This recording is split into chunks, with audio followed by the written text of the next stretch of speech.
termina en el ano. ¿Okay? Ahora, es importante que sabemos pues que es un tubo por donde va a ingresar el alimento y luego de ser digerido, esas sustancias de desecho van a ser expulsadas por el ano. ¿Okay? Importante saber que el aparato digestivo pues se inicia en la boca, luego viene la faringe, el esófago, tenemos al estómago, al intestino delgado, intestino grueso y al ano. Recuerden que este está formado por un conjunto de glándulas y de órganos. Dentro de algunas glándulas importantes que debemos conocer y recordarlas, tenemos a las glándulas salivales, al hígado, ¿ya? Y obviamente vamos a nosotros observar que el aparato digestivo también tiene un conjunto de esfínteres muy importantes y que obviamente el día de hoy los vamos a recordar, ¿ya? Entonces empezamos aquí con el esfínter. Tenemos acá el esfínter esofágico superior, tenemos al esfínter esofágico inferior, ¿ya? Entonces, a ver, recordemos, voy a preguntar, así como voy llamando a la lista también de paso, ¿ya? Vamos a ver quiénes nos van a ir contestando. A ver, Trujillo Calderón, active su micro y coménteme, ¿ya? ¿Cuáles son las fases del aparato digestivo? Trujillo. ¿Se escucha? Buenos días, ¿sí le escucho, Trujillo? Las fases, mis. Partes. Ah, ya. Partes que debe ser el aparato digestivo. Ya, y las partes. Es bueno, empieza lo que es con la boca, el esófago, el estómago, lo que es el intestino delgado, el intestino grueso, el colon y el hígado también sería mis. Muy bien, entonces, ¿con qué empezamos? Pero nos falta ahí, a ver desde arriba, la boca, no se olvide. Ajá, exactamente lo dije en la boca, luego sería el esófago. Ajá, muy bien. El estómago, Ajá, ¿qué más? A ver. el hígado, Ya, ajá, el hígado. el intestino delgado, el intestino grueso que es el colon y terminaría lo que es en el ano. Ok, Trujillano, no, discúlpeme, le he dicho Trujillo. Ah, Yo soy Trujillo, mis Trujillo Calderón. y Trujillano, eso. Trujillo Calderón, ok. Ajá. Hay Trujillano también, ¿no? Sí, mis. Trujillano también, ok. Claro, ustedes son de Sol, ya. Muy bien, entonces, gracias Trujillo por su, yo decía, qué raro que está mal. Sí, tiene usted razón. Continuamos entonces, ¿ya? Entonces, estos esfínteres, recuerden ustedes que son muy importantes. A ver, Sigrid o Cajusol, cualquiera de los dos. Sigrid es Cuyutupac. Cuyutupac, coméntela aquí en su libro. Buenos días. Y si no, Cajusol, ¿ya? Cualquiera de las dos. Coménteme cuál ¿por qué cree que son importantes estos esfínteres que vamos a mencionar a continuación? A ver. Son para controlar que no salga la comida y no se regrese. Ya, está por ahí, muy bien, ¿no? Control. Ok, ¿qué más? A ver. Yo creo que es importante porque nuestro cuerpo necesita alimentos y bebidas para que así funcione correctamente los organismos y mantenernos sanos también. Ya, también. ¿Tiene usted? Bien. Ok, ok. Listo. Entonces, es importante para lo que acaban de mencionar sus colegas. ¿Alguien más que tenga alguna otra opinión? A ver, las escuchamos. ¿Alguien más que tenga alguna opinión? Miss, ¿puedo hablar? Me, Velázquez y luego le damos pase a Cintia. Muy bien, a ver, Velázquez. Miss, también nos ayuda cuando nosotros, al momento de ingerir alguna comida, nos ayuda a que todo lo bueno, o sea, todos los nutrientes saludables se queden en el cuerpo y lo malo será mediante el recto del ano. Ya. Muy bien, y Cintia, a ver, ¿qué nos quiere decir? el esfínter, como vemos el esfínter pilórico, administra el paso parcial del alimento, ¿no? El alimento digerido del estómago al duodeno. Esa sería mi opinión sobre el esfínter pilórico. Ok. Entonces, si nos damos cuenta, alguien más había levantado la manito por aquí. Vamos a ver quién ha sido. A ver quién levantó la mano. Creo que ya bajó la manito, ya no quiere. Vamos a ver. ¿Puedo acotar algo? Sí, a ver. Cada esfínter hace tiene, cada esfínter desde que empieza en el esófago hasta que termina en el ano, tiene funciones que realiza en el cuerpo mismo. Muy bien. Cumple con una cierta, no sé cómo decirlo, se me fue.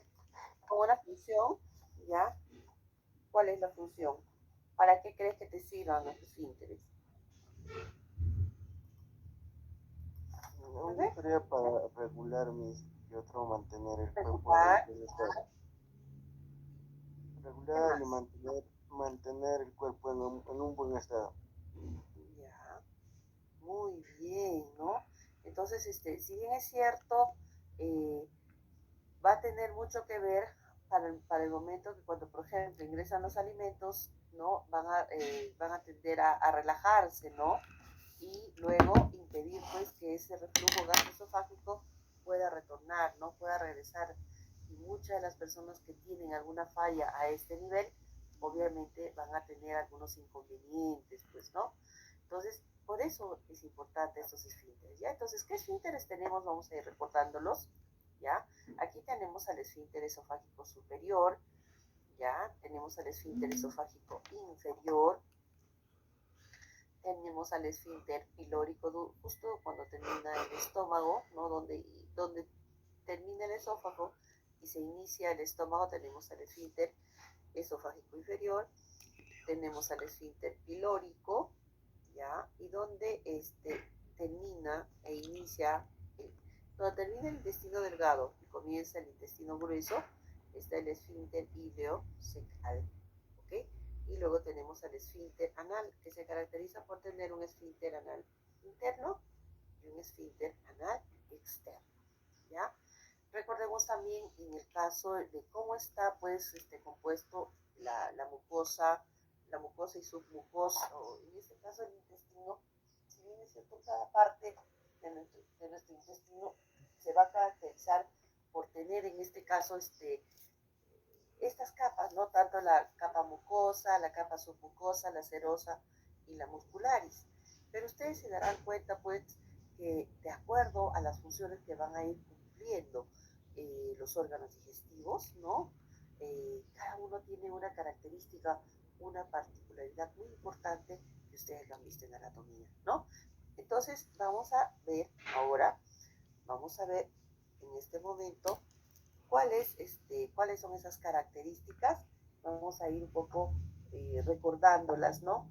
Pero básicamente, de manera general, todas las capas del intestino están compuestas por mucosa, por una submucosa, por una serosa y por una capa muscularis.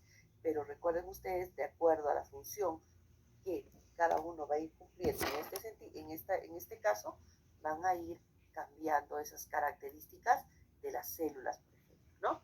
Bueno, acá ustedes son los que se van a explayar. Yo les dejo esto para que ustedes me enseñen, ¿no? Porque finalmente esta es su especialidad, ¿no? A ver, coméntenme, ¿qué me pueden decir de esto que estamos viendo a continuación? A ver, para empezar ya nuestra fisiología. ¿Qué debemos recordar aquí? A ver, ¿quién me dice?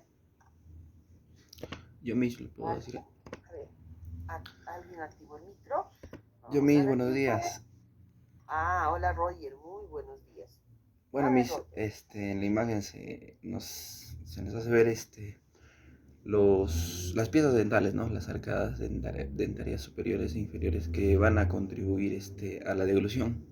En el caso de los incisivos van a cortar los alimentos, los caninos desgarran y las molares y premolares muelen y trituran, mis. Muy bien, gracias por su participación. A ver, ¿alguien más que quiera participar? Por aquí, Brigitte. Hola, Muy Brigitte. buenos Buenos días. días, Brigitte. Pues yo creo que, o sea, no solamente en eso, también como, o sea, ahí entra por los alimentos, ¿no? Es parte de la digestión. Pues también se va, como mi compañero había mencionado. Guamaní, ¿no? No, mis mensajes, no. Pero hay otra Brigitte, ¿no? Guamaní Zúñiga, ¿no? A ver, Sí, menos mal. ¿Y tú eres Mesa? mensaje, mis. Mesa Gil. Mesa Gil Petori, ok. ¿La ves? Menos mal, mejor pregunto, pues. Ya, disculpe, siga nomás. También hay funciones, ¿no? Que embargan. Por ejemplo, en la masticación, en la salivación, el sentido del gusto, ¿no?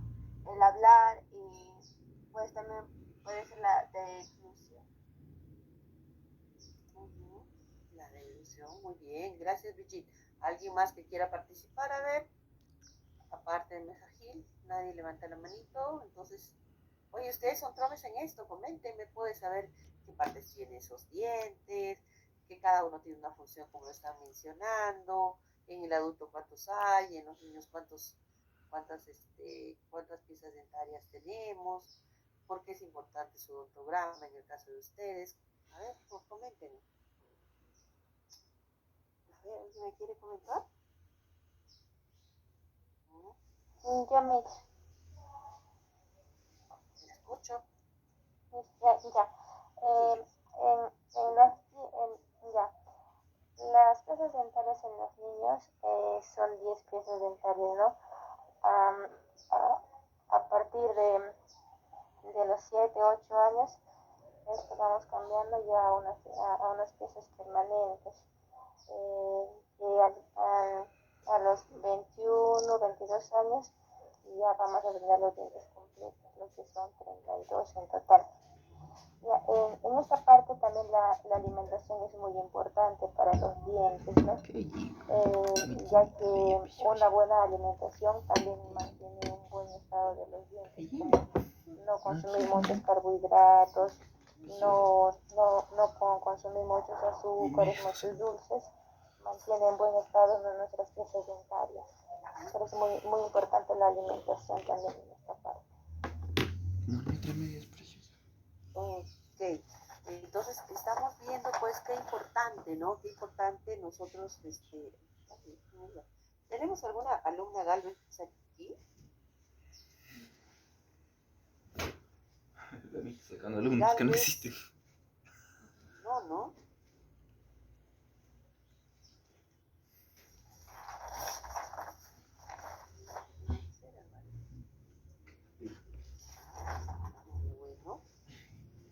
Ok, entonces, ¿qué más tenemos que observar, chicos? No quiero. ¿Eh? No quiero yo, papá. Ya, bueno. Entonces, en ese caso, ustedes pues son tromes aquí, ¿no? El hecho de que ustedes puedan evidenciar las características, la importancia de cada una de estas piezas dentarias, ¿ya? Porque es parte, ¿no? Va a ser parte, en este caso, del sistema digestivo. En el caso de ustedes, les comento, qué importante va a ser muchas veces cuando ya ustedes sean profesionales de la salud, se van a dar cuenta pues que van a ir viendo, ¿ya? Van a ir ustedes viendo, observando que estos, diríamos nosotros, incluso cuando tengan que ver estas piezas dentarias, por ejemplo, las famosas muelas de juicio, ¿no? Para poder determinar si esa persona es menor de edad o mayor de edad, cuando se trata de, por ejemplo, de problemas médicos legales o problemas judiciales, donde cuando nosotros hablamos, la primera parte donde se inicia la digestión es en la boca, ¿ya? Y se caracteriza por presentar un tipo de digestión química, ¿ya? Y un tipo de digestión mecánica, ¿ya? La digestión química, ¿quiénes son los que van a intervenir en este caso? Interviene la enzima, en este caso la tialina o la amilasa salival, ¿ok? Si ustedes se dan cuenta, la enzima tialina o la amilasa salival va a hacer que el almidón, ¿no? El almidón, en ella pues se pueda producir la hidrólisis, ¿no? Y va a actuar en un medio alcalino, ¿ok?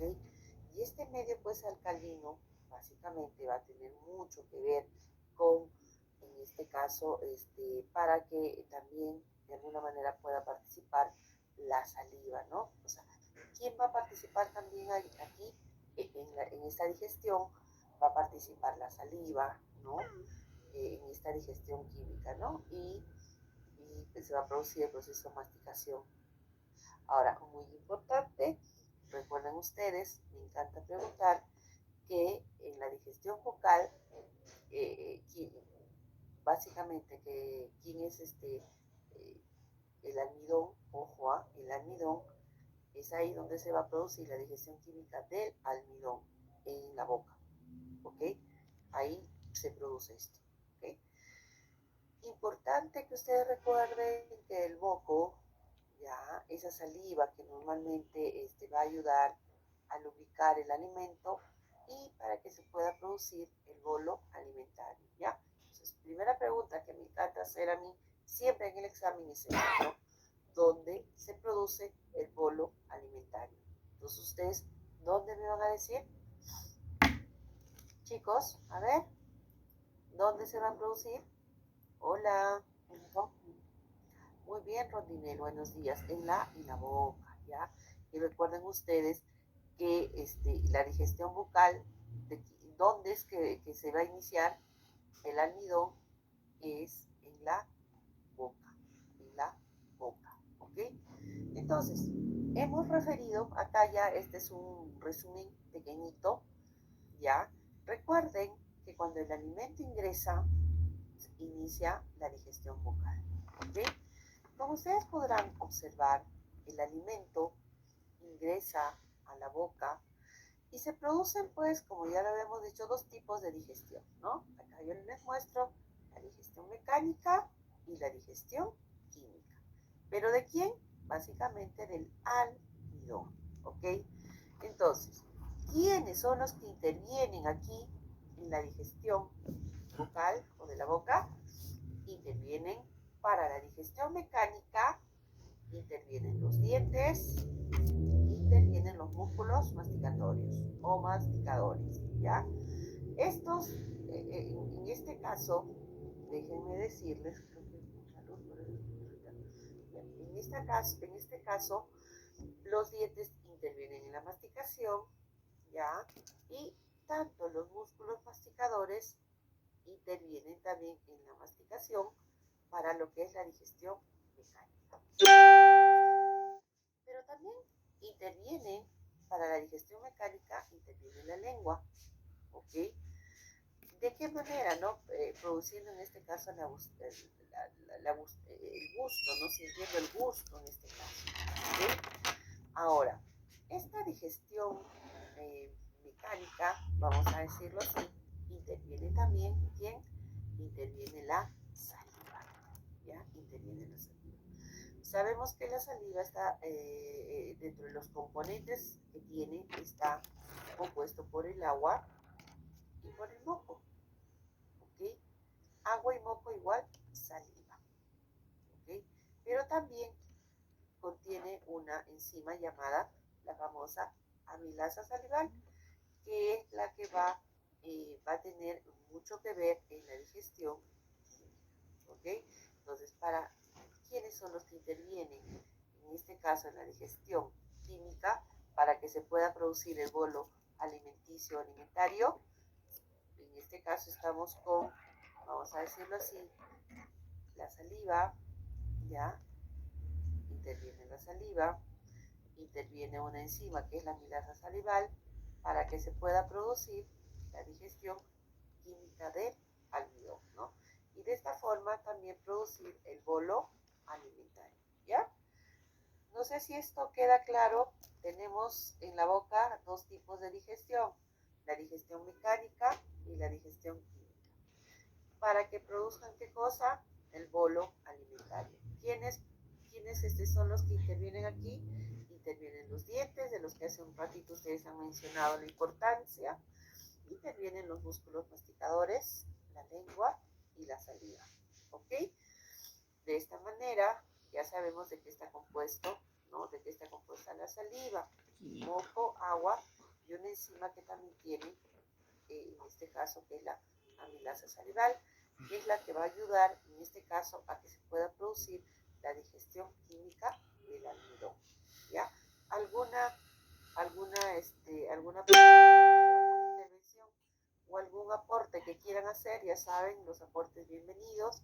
Y recuerden ustedes que dentro de las funciones de la boca tenemos masticación, salivación, sentido del gusto, el habla y la deglución, ¿ok? Recuerden ustedes que estas funciones de la boca, en cuanto a lo que es la masticación, se va a producir pues los movimientos de la mandíbula, en este caso de la mandíbula, y a través de lo que es la presión de los dientes, ¿no? Como sabemos todos, y más que yo ustedes, que gracias a la desembocadura de los conductos de las glándulas salivales, por ahí es donde va a salir la saliva, ¿no? Y otra cosa muy importante que tenemos en la boca es, ¿no?, la lengua, ¿no? Y a través de ella, a través de ella se encuentra dentro de la lengua los famosos receptores del gusto, que muchos de nosotros perdemos, ¿no? Este sentido del gusto. Con esto de la época de la pandemia, muchos de ellos han perdido el sentido del gusto, ¿no? Porque justo ha cogido el virus ahí, y así como la semana pasada mencionábamos nosotros sobre el sentido del olfato, ¿no? Como están esas terminaciones nerviosas ahí arriba, entonces igual, ¿no? El sentido del gusto está en la lengua. Muchas de las personas que tienen COVID son afectadas por esto, ¿ok?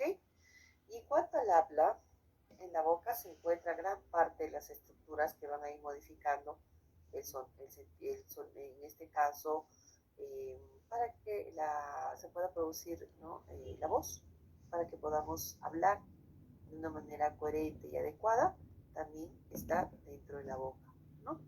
Y obviamente, como lo decíamos, la deglución, y gracias a esto se va a dar el movimiento, en este caso, de la lengua contra el techo de la boca, para que se pueda, en este caso, una vez formado el bolo alimentario, poder pasar hacia el esófago, ¿ya?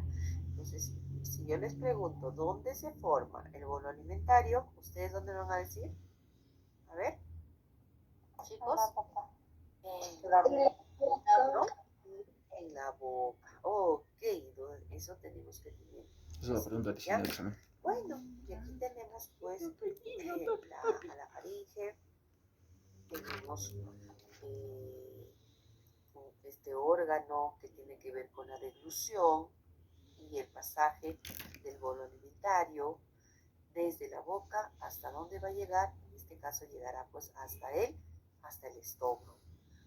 Es importante, ¿no? Porque ya incluso nosotros hemos hablado de la faringe la semana pasada, ¿no? Ustedes muy bien han mencionado a este órgano que tiene que ver también con el proceso de la deglución, y comentábamos pues que acá se produce, como tanto pasa la comida, y también es un órgano respiratorio, Entonces, aquí muchas veces se produce el proceso de atragantamiento, el proceso, ¿no? Sobre todo cuando las personas suelen de alguna manera pasar un trozo de alimento mucho más grande del que te permite, pues, ¿no? Y ahí empieza el momento de lo que es la, vamos a decirlo así, Una manecita mucho el menos. atragantamiento, ¿no? Se puede producir a este nivel, ¿ya? ¿Cuántos centímetros tiene en este caso la faringe? Aproximadamente 13 centímetros y un diámetro de 3 centímetros aproximadamente, ¿no? No nos olvidemos de la nasofaringe, de la orofaringe y de la laringofaringe, ¿ya? Recuerden ustedes que acá yo creo que sí es prudente que el día de hoy podamos observar, vamos a ver si podemos ver esta parte, ¿ya? ¿Sabes cómo se siente? Mientras se va esto colocando, vamos a ir ¿Cómo viendo se siente? cuántos de nosotros sabemos esto de la maniobra de Heimlich, ¿no? Y a cuántos nos puede salvar la vida, ¿no? Si bien es cierto, todos sabemos que el objetivo es despejar las vías respiratorias obstruidas, se comprime con el puño por debajo del esternón hacia arriba y pues obviamente si no hay éxito se tiene que pasar a otro tipo de maniobra, ¿ya? Pero como les decía a ustedes, es importante el hecho de que sepamos. Has estado estudiando mucho. De que Sí. nosotros sepamos esto. Ok, vamos a.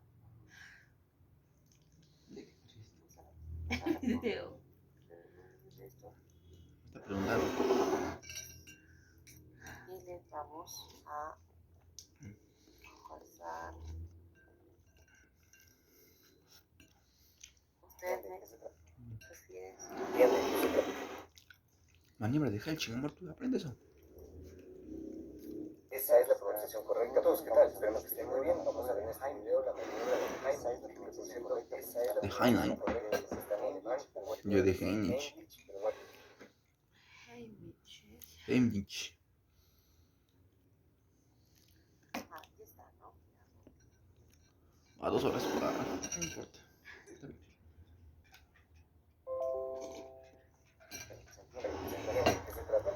Esta es una maniobra utilizada para tratar. Hola a todos, ¿qué tal? Vamos a ver en este video la maniobra de Heimlich. Esa es la pronunciación correcta. Esa es la alemán. Miss, no se escucha bien.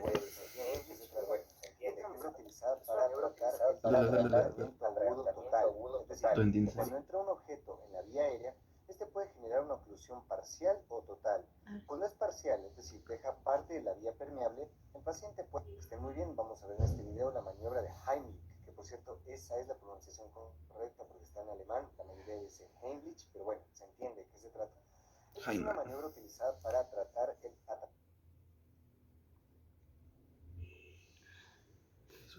Me confirman. ¿Ahora sí se escucha bien? Sí, Miss. Hola. Me ganaron ya. Ya. Voy a apagar el micro entonces, ¿ya? Ya, ok. Lo vuelvo a poner. Voy a apagar el micro antes. Ok.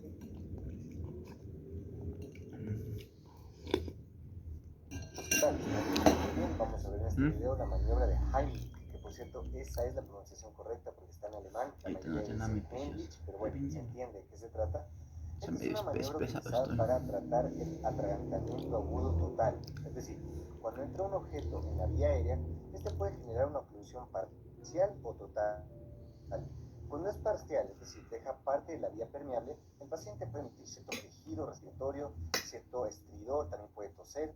En cambio, la total, el paciente no puede emitir ningún tipo de sonido porque no hay comunicación alguna. Entonces, esta es la más grave y aquí estaría indicada la maniobra de Heimlich. Cuando hablamos de oclusión parcial, es mejor estimular el mecanismo de la tos. Si el paciente tose, es el mejor mecanismo que existe, tener objetos que se de manera pareja.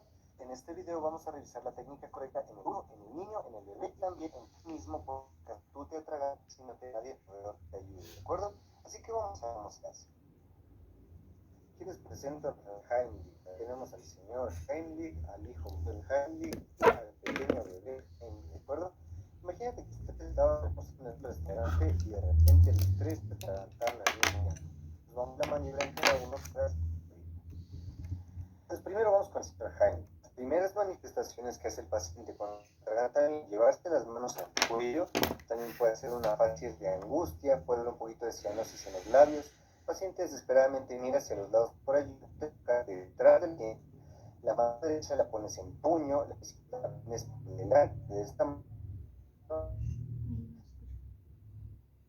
Es un movimiento fuerte hacia atrás y hacia arriba, entonces con la intención de expulsar el aire. Entonces colocas la mano detrás, hacia la maniobra al otro, haz finalizar.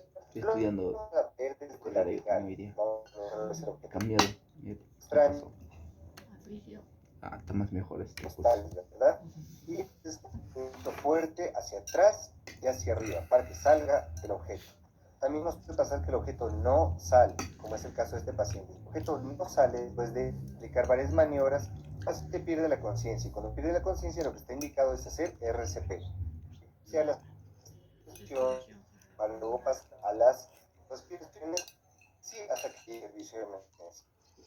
Muy bien, ahora vamos a ver qué pasa con el niño. Les voy a dar posibilidad. La primera es que se trata de una obstrucción parcial.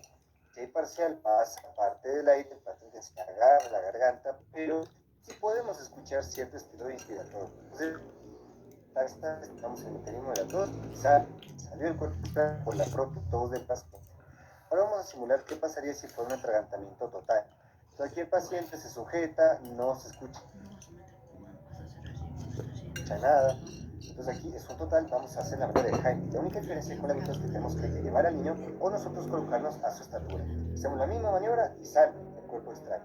La única diferencia sería esa, ponernos en posiciones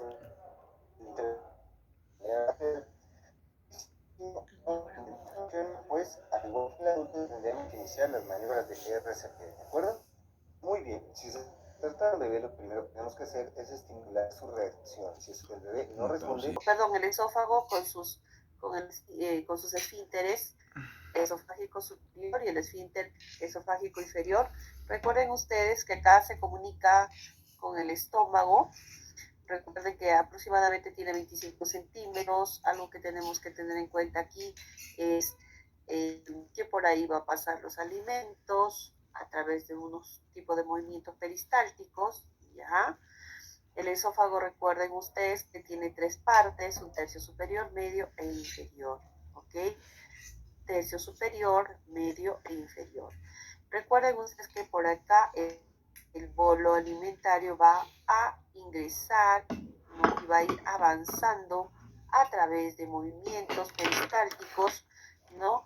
Y a través de esas ondas de reacción, al llegar al esfínter esofágico inferior, va a producir que se relaje este esfínter esofágico inferior, ya permitiendo el ingreso del bolo alimentario al estómago, ¿ok? Entonces por aquí es el paso, es el tránsito por donde va a ir el bolo alimentario, ¿no?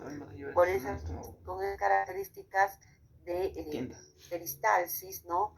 De que es como que si, imagínense ustedes el colino, ¿no? Y nosotros vamos presionando, esa es la manera de más o menos cómo va avanzando el bolo alimentario a través del esófago, ¿ya? Recuerden que el esfínter esofágico inferior es un esfínter fisiológico, ¿ya? Recuerden eso. Muy bien, entonces este bolo alimentario que va a ser empujado por la faringe, ¿no? Se relaja el esfínter esofágico superior y a través de estas ondas peristálticas van a ir aumentando, van a ir descendiendo hasta llegar al estómago como bolo alimentario, ¿ya? Entonces, ¿va a haber algún cambio a nivel del esófago? No va a haber ningún cambio. A nivel del estómago, ¿qué es lo que vamos a ver? Vamos a ver que funcionalmente, ¿ya? Funcionalmente, este estómago se va a caracterizar porque pues tiene una capacidad de aproximadamente 1,5 litros. Como ustedes observan en la imagen, podemos ver el fondo, el cuerpo, el antro y el píloro, ¿ya? Tiene una curvatura mayor ¿no? Y una curvatura menor. Esas son las características principales del estómago, ¿ya? Y recuerden pues que llega ahí el bolo alimentario y se va a transformar como una especie de papilla, ¿ok? que al juntarse con el jugo gástrico se va a convertir en el famoso quimo. Acuérdense, ¿ya? En el quimo, así se convierte, ¿ya? Se convierte en quimo. Entonces, una vez que nosotros observamos el quimo, ¿qué es lo que vamos a ver? Vamos a ver que aquí en el estómago se produce dos tipos de digestión. Ojo, en la boca también eran dos tipos de digestión. En la faringe y el esófago no, solamente es tránsito, recuerden eso. Y en el estómago se produce la digestión mecánica y se produce la digestión química, ¿ya? La digestión mecánica, ¿en qué consiste? Consiste pues básicamente en... acá vamos a pasar mejor de una vez ya al cuadrito, ya que nos interesa, ¿ya? Antes de que nosotros hablemos de esta digestión mecánica y de esta digestión química, ¿ya? Déjenme recordarles, como al inicio de clases decía, por si acaso, si bien es cierto, la mayoría del tejido digestivo, ¿no? Tienen las mismas capas, pero cada una tiene una particularidad muy importante. Por ejemplo, a nivel del estómago tenemos estos diferentes tipos de células, ¿ya? Estos diferentes tipos de células que nos van a permitir que estas van a producir algunas sustancias muy importantes para el proceso de la digestión. Por ejemplo, el estómago, ustedes observen la imagen, miren qué bonitas estas células. Tenemos a las células principales, tenemos en este caso a las células mucosas, ¿ya? Acá están las células mucosas, tenemos a las células parietales, ¿ok? Y pues básicamente estas son las células principales, ¿ven? Qué bonitas. Entonces, a mí siempre me encantan las células parietales porque se asemejan a cuando yo tenía las épocas, cuando era más joven, ¿no? Era estudiante, había en mis épocas el famoso esta característica de células y también pues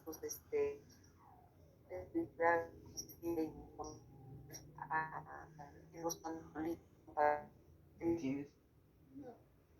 Mis neuronas se te escuchan recortadas. Estas son las células parietales, ¿ya? ¿Ok? Y estas son las células mucosas, ¿ok? Ahora, cuando nosotros hablamos de estas células, las células, por ejemplo, esas células te van a producir, las células principales que producen ácido clorhídrico, acuérdense eso, ¿ya? Las células principales, ácido clorhídrico. Las células mucosas, moco, así de fácil, ¿ya? Moco. Ese moco que va a proteger la mucosa gástrica. Acuérdense, por eso tenemos a las células parietales, acá están, células parietales, esas también van a producir ácido clorhídrico. También ácido clorhídrico. ¿Ya? Tenemos también a las células indiferenciadas que nos van a producir en este caso diferenciadas, dijo, ¿no? También nos van a ayudar de alguna manera a que puedan producir algunas funciones, ¿no? Que necesite en este caso el estómago, ¿ya?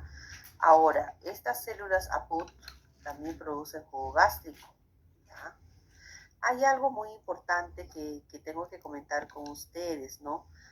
Estas células tienen que ver, las células APUT también producen jugo gástrico, pero también tienen mucho que ver con un factor, ¿ya? Con un factor, estas son, generalmente se encuentran con la unión a nivel endocrino, ¿no? Su pH es bastante bajo, es un pH 2, acuérdense de eso. El ácido clorhídrico es bastante ácido, tiene un pH 2, ¿ya? Recuerden ustedes también pH 2 dijo, ¿no? El jugo gástrico contiene una enzima llamada lipasa, la lipasa gástrica, ¿no? Esta enzima, ¿por qué se va a caracterizar? Porque va a hidrolizar, ¿ya? Los triglicéridos, por eso es importante, ¿ok? Entonces, acuérdense, jugo gástrico más bolo alimentario igual quimo, lo que les dije hace un momento, ¿ya? jugo gástrico más bolo alimentario igual quimo. Ok. Y acá está pues el resumen, ¿ya? Igual, digestión gástrica, dos tipos de digestión. Digestión química, ¿ya? La digestión química y la digestión mecánica. ¿Quiénes son los que intervienen en la digestión mecánica y en la digestión química? Bueno, empecemos entonces. Empecemos por la digestión mecánica, ¿ya? Interviene la musculatura gástrica a través de sus movimientos de avance y sus movimientos de mezcla, ¿ok? Cuando yo hablo de digestión gástrica, ustedes lo primero que se me viene a la mente es dos tipos de digestión, la mecánica y la química. La mecánica, que son la musculatura gástrica que va a ir dando sus movimientos de avance, ¿ya? Y sus movimientos de mezcla. Esta es la digestión mecánica. Para que se produzca, ¿qué cosa? No se olviden, para que se produzca el quimo, acuérdense. Pero para ello tienen que haber estos dos tipos de digestión, la mecánica y la química. Y para la digestión química, miren, ¿quiénes intervienen? Interviene la mucosa gástrica, pero aquí, ¿quiénes intervienen dentro de la mucosa gástrica? Las células de la mucosa gástrica que hace un ratito les decía que producían moco. ¿Y para qué me sirve el moco? Protección, ¿ok? Y el jugo gástrico, ¿de dónde salía? Les dije hace un momento, por eso les mencioné a las células, ¿no? A las células parietales y a las células principales. Las células parietales, ¿qué cosa producen? Producen ácido clorhídrico, acuérdense, no me he perdido ¿ya? Y las células, este ácido clorhídrico, es importante que ustedes sepan que tiene también una acción bactericida, ¿ok? Y las células principales producen el pepsinógeno, ¿ya? ¿Qué es lo que va a hacer el pepsinógeno? El pepsinógeno, para que se pueda convertir en pepsina y para que pueda intervenir en la digestión química, necesita que intervenga el ácido clorhídrico para que este pepsinógeno, que es producido por las células principales, lo active, ¿no? Y hace que el pepsinógeno se convierta en pepsina. Y esta pepsina va a intervenir ¿en qué? En la digestión química. ¿Para qué? Para que se produzca el quimo, ¿ya? Y como quimo, ¿a dónde va a pasar? Va a pasar al duodeno, ¿ya? A ver, ¿quién nos explica esto? A ver, ¿quién nos quiere? Vamos a ver si esto quedó claro. A ver, mientras voy llamando lista. A ver, Yurivilka, active su micro. Diga presente. ¿Está? A ver, Mendoza, Auris, active su micro. Maika Serpa, active su micro. O Julka, active su micro. O de repente Guamaní, ya, hasta ahí estoy llamando. Pizarra o Guamaní. A ver, Ruiz Márquez levantó la mano. No han levantado ninguno de ellos. Ruiz Márquez, a ver, active su micro. Le escuchamos. Ruiz. Hola, buenos días. Hola, buen día. A ver. Quería aportar respecto a la digestión gástrica que se da en el estómago, en donde se produce el quimo, pues que es el resultado de la mezcla de jugo gástrico más bolo alimenticio. Y tiene dos digestiones, la que es la digestión química y digestión mecánica. En la digestión química inicia con la mucosa gástrica, y dentro de la mucosa gástrica encontramos a las células mucosas, que como usted nos indicó producen moco, y el jugo gástrico. En el jugo gástrico encontramos las células parietales que producen ácido clorhídrico y las células principales que producen pepsinógeno.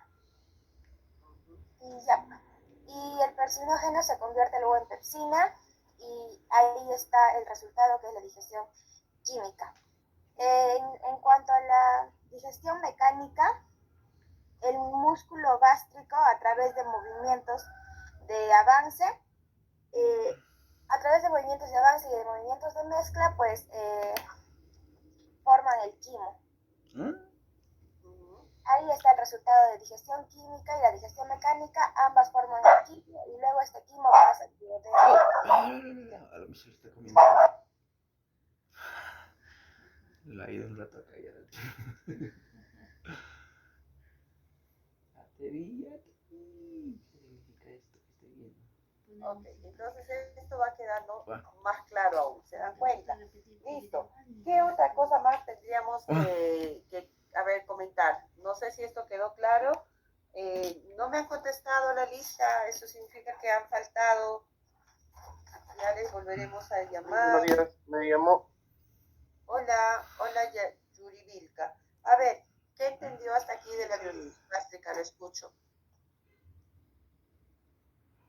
La digestión gástrica, lo mismo que dijo mi compañera, que está dividido por la mucosa gástrica y por la musculatura gástrica, ya que sobre la mucosa gástrica tiene células mucosas y jugo gástrico.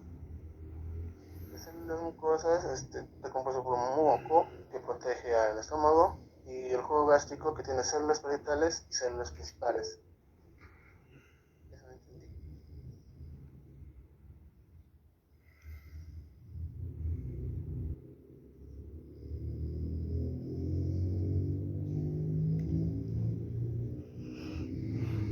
¿Me escuchan?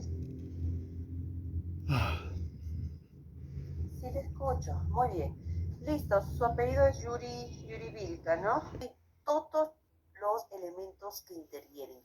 Todas las células que tienen que producir ácido clorhídrico, tienen que producir pepsinógeno, ¿no? Tienen que producir moco para que protejan la mucosa gástrica, para que finalmente se produzca, ¿qué cosa, jóvenes? Para que finalmente se produzca la digestión mecánica y la digestión química. Pero ¿cuál finalmente es el fin? ¿No? El fin es de que se produzca el quimo. Entonces, hace un ratito nosotros decíamos, ¿no? ¿Qué cosa es igual al quimo? Es lo mismo decir el bolo alimentario que llegó de la boca más el jugo gástrico, ¿ya? ¿Esto quedó claro, chicos? Sí. A ver, levanten la mano todos. A ver, quiero ver.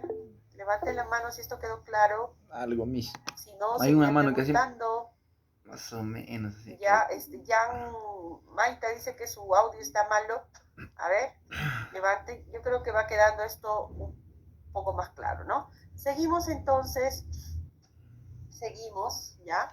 Y vamos a continuar. Entonces, cuando nosotros observamos... Ay, ¿qué parece esto? Ya. Cuando nosotros observamos al intestino, ya llegó, ojo, estamos haciendo el tour de quién, el tour de ese pedacito de hamburguesa que vimos al inicio de la clase, ¿no? De esa diapositiva, ¿no? De ese pedacito de papitas fritas que vimos ahí, ¿no? Qué rico. Con su mayonesita y su ketchupcito y qué rico. ¿Qué más? A ver, ¿qué más entra? Bueno, todo lo que entra, pues y el ajicito, ¿no? Todo eso entró con un pedazo a la boca, empezó el proceso de la digestión bucal, que era también un proceso mecánico y un proceso químico, ¿no es así? Porque intervenían los músculos masticatorios, intervenía la lengua para que se produzca el bolo alimentario. El bolo alimentario siguió su tour, siguió su descenso, pasó por la faringe, luego por el esófago y luego llegó a ¿dónde? Llegó al estómago. ¿Y en el estómago qué pasó? Facilito, ¿no? En el estómago llega y empieza pues la musculatura gástrica a dar esos movimientos de avance, esos movimientos de mezcla, ¿no? Y entonces, ¿qué se produce? Hace que las células mucosas produzcan moco para que protejan, en este caso la mucosa gástrica, se empiezan a liberar, a secretar jugo gástrico de las células parietales, de las células principales. Las células parietales, quienes son las que producen el ácido clorhídrico, y las células principales, quienes son las que producen el pepsinógeno.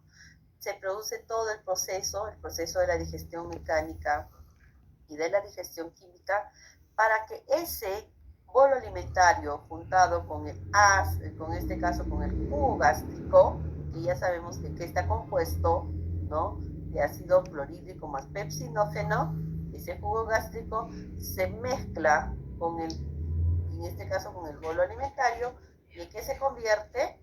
Se convierte en quimo, ¿ya? Y este quimo, ¿a dónde pasa? Pasa al intestino delgado, ¿ya? Bueno, como quimo, acuérdense, como quimo. Y igual.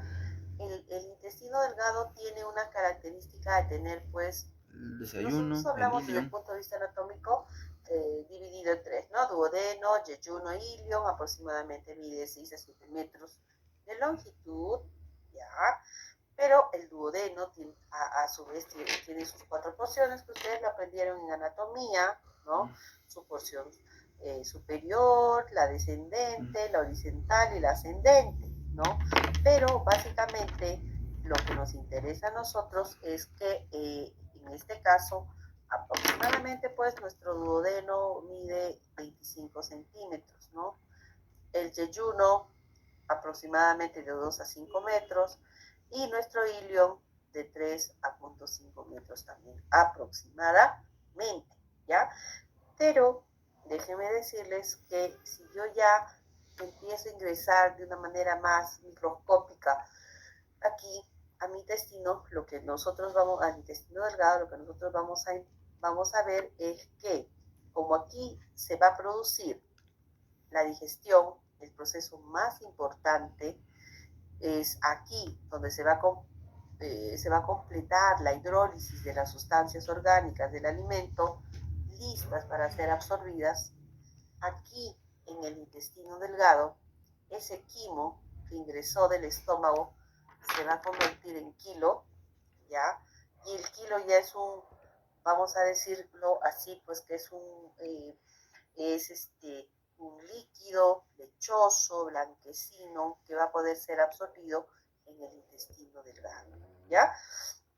Entonces, si bien es cierto, las funciones que tiene el intestino delgado es secretoria, digestiva y absortiva, por las características que tiene en este caso el intestino delgado, pero también déjenme decirles que al igual que las células, ¿no ves?, que vimos en el estómago, esas también tienen algunas particularidades, ¿no?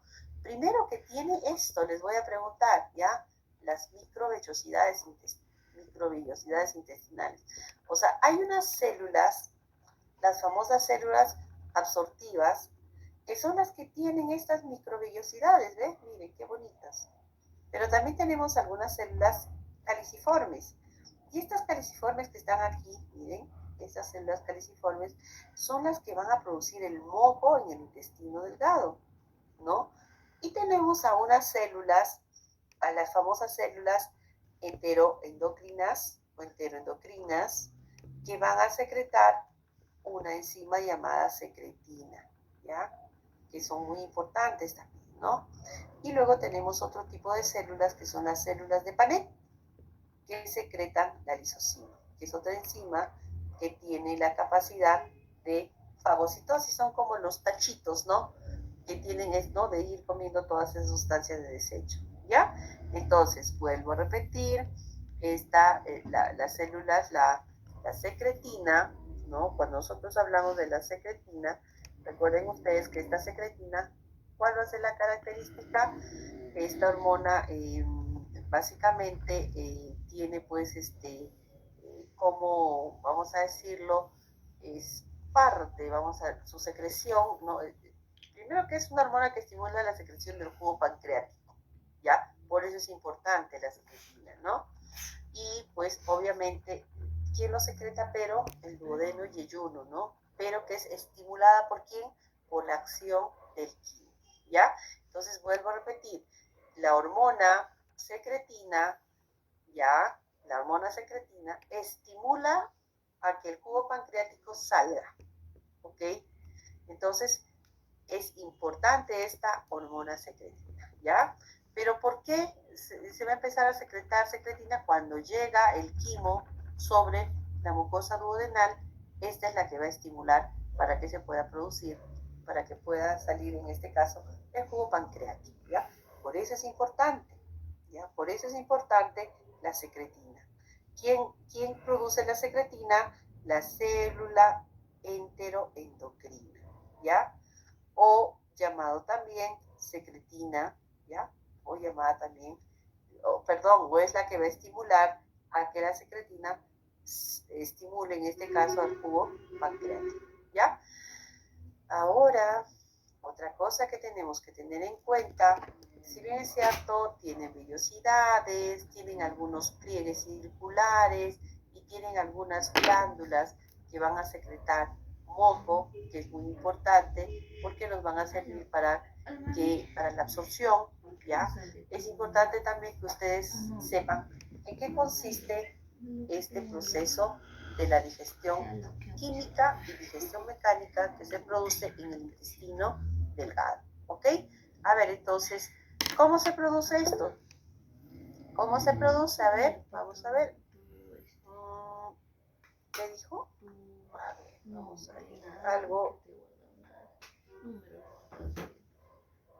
A ver, ¿qué pasó? A ver, Brigitte, la escuchamos. Miss, disculpe, mi manito seguía arriba. Allá, ok. A ver.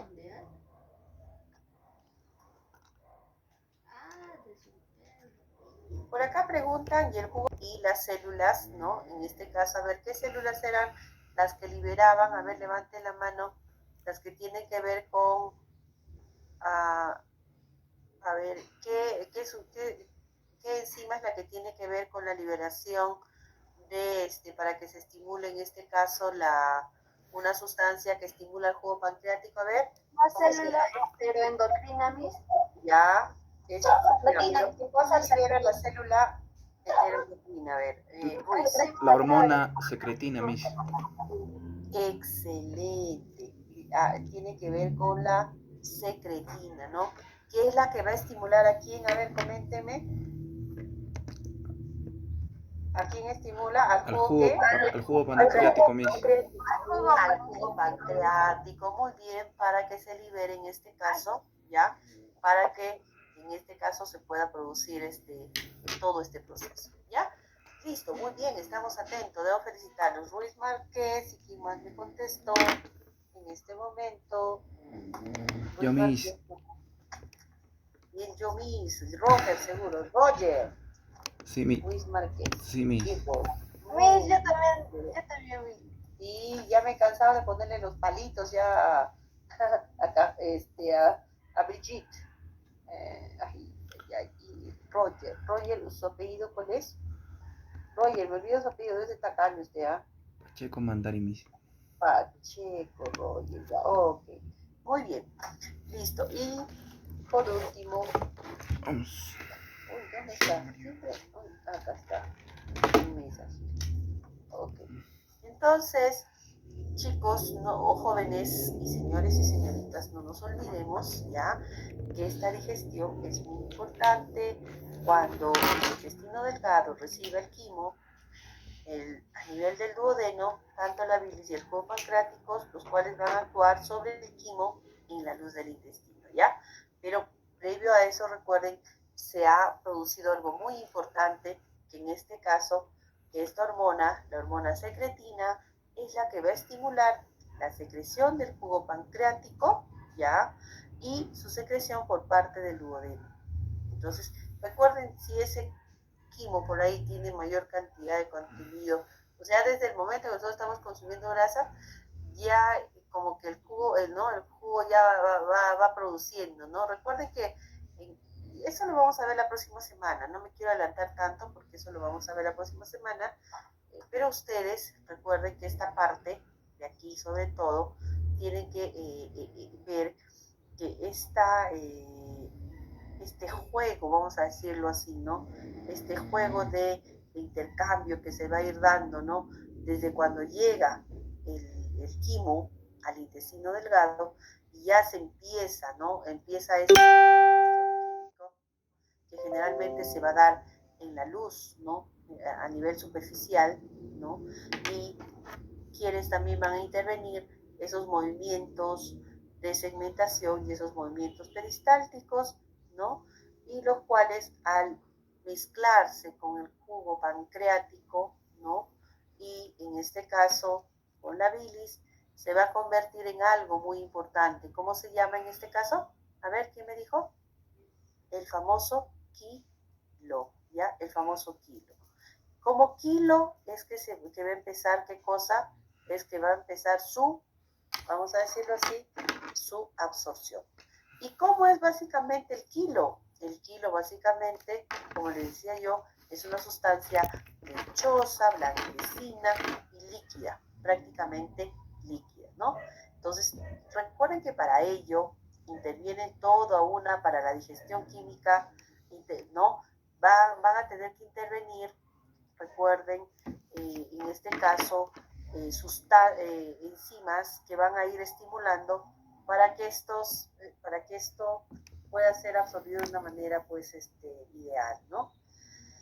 Una de las enzimas importantes, por ejemplo, tenemos la enteroquinasa, ¿ya? Y la otra, por ejemplo, dentro de lo que está el jugo pancreático tenemos a la tripsina, ¿no? Que va a tener que activarse de tal forma que empiece pues de alguna manera a catalizar la activación de otras moléculas, ¿ya? Para que así, de esta manera, pueda producirse finalmente el proceso de la absorción, ¿ya? Entonces, importante, muchas de las enzimas que vamos a ver la próxima semana, ¿ya? Cuando nosotros hablemos de este proceso importante, nos lo puedan explicar de la manera más didáctica y pues básicamente no tener en cuenta que el hecho de que haya una conversión en lo que es el kilo, también va a pasar por todo un proceso químico y mecánico del cual hablaremos la semana siguiente, ¿ya? Porque es un proceso bastante largo. Ahora, solo para decirles, ¿no? Si una persona tiene o consume aproximadamente de litro a 2 litros aproximadamente, es nuestra ingesta diaria, recuerden ustedes, ¿no? Eso es lo que ingresa, ¿ya? Un promedio de 1.500 a 2.000 mililitros por día. Eso es lo que ingresa a través de la boca. Como saliva se aporta 1.500 mililitros, estamos hablando de líquido que se absorbe, ¿ah? Luego, a nivel, el jugo gástrico, ¿cuánto aporta? 2.500 mililitros al día, ¿ya? Como bilis, ¿cuánto se libera por día? Aproximadamente 500 mililitros, medio litro. Ahora, si mi contenido de grasa fue pues más, liberaré más, ¿ok? El jugo pancreático se libera aproximadamente con 1.500 mililitros al día. Y como jugo intestinal es 1.000 mililitros, ¿ya? A ver, luego nosotros observamos en cuanto a lo que es la absorción en el colon es de 1.300 mililitros al día. Pero ¿cuánto se absorbe aquí a nivel de intestino delgado? Miren, 7.500. O sea, la mayor cantidad de absorción es en el intestino delgado, ¿ya? De líquido. Y la absorción en el colon es de 1.300 mililitros por día.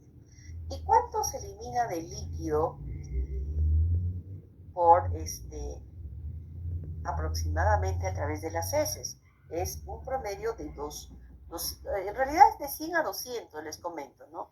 El promedio es 150 mililitros de líquido que yo elimino por las heces. ¿Qué pasa cuando hay diarrea? El líquido aumenta. Y por eso es que me deshidrato, pues, ¿no?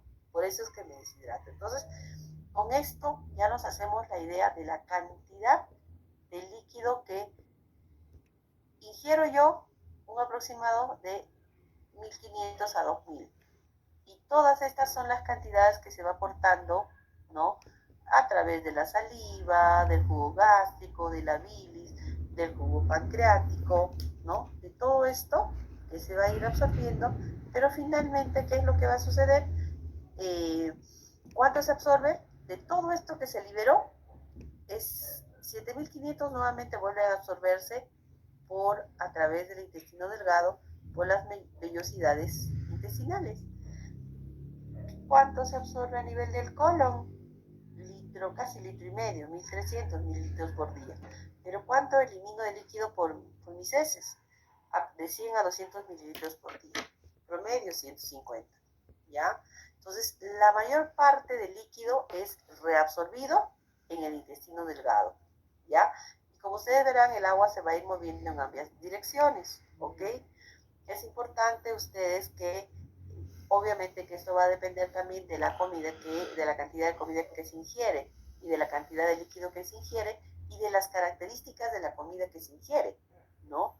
Esto va a depender mucho, ¿no? Si es salada, si es una comida sin sal, ¿no? Entonces va a depender mucho de eso, ¿ok? Importante entonces que ustedes consideren estos valores también, ¿ya? ¿Y qué pasa en el intestino grueso? Aquí ya casi voy a terminar. La absorción de agua y cloruro de sodio, se absorben vitaminas y metabolitos, hay secreción de moco, hay movimientos de mezcla y movimientos de masa, y aquí en el intestino grueso se forman las heces, el proceso de la egestión, así se llama, ¿ya?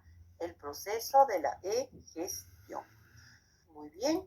Ahora, hasta aquí, en el intestino grueso, recuerden ustedes que si bien es cierto, hay un proceso, hay un movimiento, el famoso movimiento de propulsión, pero pues básicamente va a llevarnos un aproximado de entre 8 a 15 horas, lleva el quimo desde la válvula ileocecal hasta el colon transverso, ¿no? Es bastante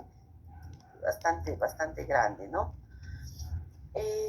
Otra cosa que tenemos a tener en cuenta es lo que es la reabsorción de líquido, que ya lo hemos mencionado hace un momentito, y yo me voy a detener aquí, ya, en lo que son las etapas del proceso digestivo. Entonces, a ver si hacemos una retroalimentación, a ver quién quiere hacer la retroalimentación de los procesos que acabamos de comentar para que tenga ya su oral. No sé, a ver, de pronto voy a llamar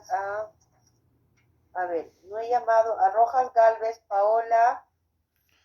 La asimilación es esos nutrientes que han sido absorbidos por el intestino delgado y han pasado a la sangre. Las células son las que van a utilizar estos nutrientes para que obtengan energía o fabriquen nuevas moléculas, ¿ya? Esa es la idea de la asimilación. Entonces, ¿dónde se realiza la asimilación? En las células, ¿ya? ¿Qué es lo que hacen las células? Utilizan los nutrientes para obtener energía o fabricar nuevas moléculas. Y el proceso de la gestión, egestión o digestión, es la expulsión de las sustancias no digeridas al exterior del aparato digestivo. ¿Y cómo se hace? A través de las heces. Entonces, ¿cuántos procesos tenemos que recordar? El proceso de la ingestión, que se realiza en la boca, de la digestión, ya lo hemos dicho en qué lugares, la absorción que se realiza en el intestino delgado y pasa donde a la sangre, la asimilación, que esos nutrientes que pasaron a la sangre llegan a cada una de las células y las células las va a utilizar para formar energía o para producir otras moléculas. Y eso que no sirve, esas cosas que utilizamos por demás, ¿no? El exceso va a salir a través de la digestión, a través de las heces, ¿ya? Ese es el proceso, básicamente las etapas del proceso de la digestión. Etapas del proceso de la digestión, ¿ya? Eso era lo que el día de hoy queríamos un tanto comentar con ustedes, ¿ya? Y si hubiera pues algún aporte que quieran hacer, estamos llanos a escucharlos, ¿ok? Estamos llamando a algunos de ustedes para que tengamos en